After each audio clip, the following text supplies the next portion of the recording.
Breaking news చూస్తున్నాం. తెలంగాణ నుంచి రాజ్యసభకు అభ్యర్థులు ఖరారయ్యారు. రేణుకా చౌదరి, అనిల్ కుమార్ యాదవ్ కు కాంగ్రెస్ అవకాశం ఇస్తుండగా ఎంపీ వద్దిరాజు రవిచంద్రకు రెన్యువల్ చేయాలని బీఆర్ఎస్ నిర్ణయించింది. వద్దిరాజు రవిచంద్ర అలియాస్ గాయత్రి రవి ఇప్పటికే రాజ్యసభ సభ్యుడిగా ఉన్నారు. ఆయన పదవీకాలం ముగుస్తుండటంతో రెన్యువల్ కు అవకాశం ఇచ్చారు బీఆర్ఎస్ అధినేత కేసీఆర్. ఇక పదవీకాలం ముగుస్తున్న మరో సభ్యుడు సంతోష్ కుమార్ కు మొండి చేయి చూపించారు. పార్టీ నాయకులతో చర్చలు జరిపిన అనంతరం రవిచంద్ర పేరును ఖరారు చేశారు.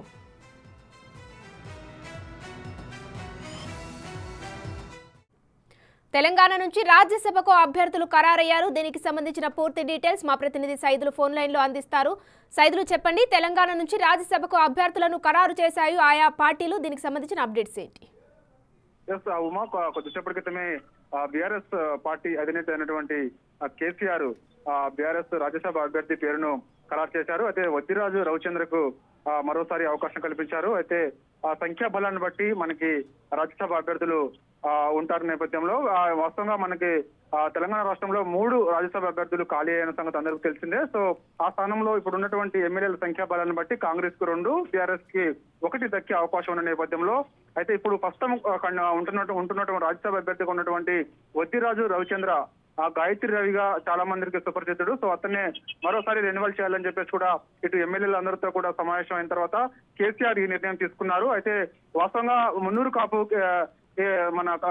కాపుకు చెందినటువంటి గాయత్రి రవి చాలా సుపరిచితుడు. మహబూబాద్ జిల్లాకు చెందినటువంటి ఈ వ్యక్తి గతంలో కూడా పార్టీకి చాలా సన్నిహితంగా ఉండడము, కేసీఆర్ కి చాలా దగ్గరగా అని చెప్తుంటారు. సో ఆ నేపథ్యంలోనే ఇతన్ని ఖరారు చేసినట్టుగా తెలుస్తుంది. అయితే వాస్తవంగా రేసులో మరో పేరు కూడా ఉన్నది. జోగినిపల్లి సంతోష్ కుమార్ ను కూడా రెన్యువల్ చేస్తారని చెప్పేసి కూడా అందరూ భావించిన నేపథ్యంలో తను మరోసారి కుటుంబ పాలన అని చెప్పేసి కూడా గతంలో విమర్శలు వచ్చిన నేపథ్యంలో మరోసారి జోగినిపల్లి సంతోష్ కుమార్ కు అవకాశం ఇస్తే ఇలాంటి విమర్శ మూటగట్టుకునే అవకాశం ఉంటుందని చెప్పేసి కూడా కేసీఆర్ భావించారు. దానికి తోడు ఎమ్మెల్యేలు కూడా కొంత వ్యతిరేకత కూడా ఉన్నట్టుగా, అంటే అతని పేరును ప్రతిపాదిస్తూ 10 మంది సంతకాలు చేయాల్సి ఉంటుంది. సో వారు కొందరు వ్యతిరేకించినట్టు కూడా మనకు సమాచారం ఉంటుంది. అందుకే జోగినిపల్లి సంతోష్ కుమార్ పేరును ఖరారు చేయకుండా వద్దిరాజు పేరును మన మాజీ ముఖ్యమంత్రి కేసీఆర్ ఖరారు చేశారు. రేపు అతను నామినేషన్ వేస్తారు. ఆ నామినేషన్ కు సంబంధించి కేసీఆర్ వస్తారా రారా అనేది కూడా కొంత సందిగ్ధం నెలకొంది. ఏదేమైనా సరే రేపైతే మాత్రం 10 మంది ఎమ్మెల్యేలు ప్రతిపాదించి సంతకాలు చేసిన తర్వాత రేపు వద్దిరాజు రవిచంద్ర నామినేషన్ దాఖలు చేస్తారు. Right, thank you Saidulu.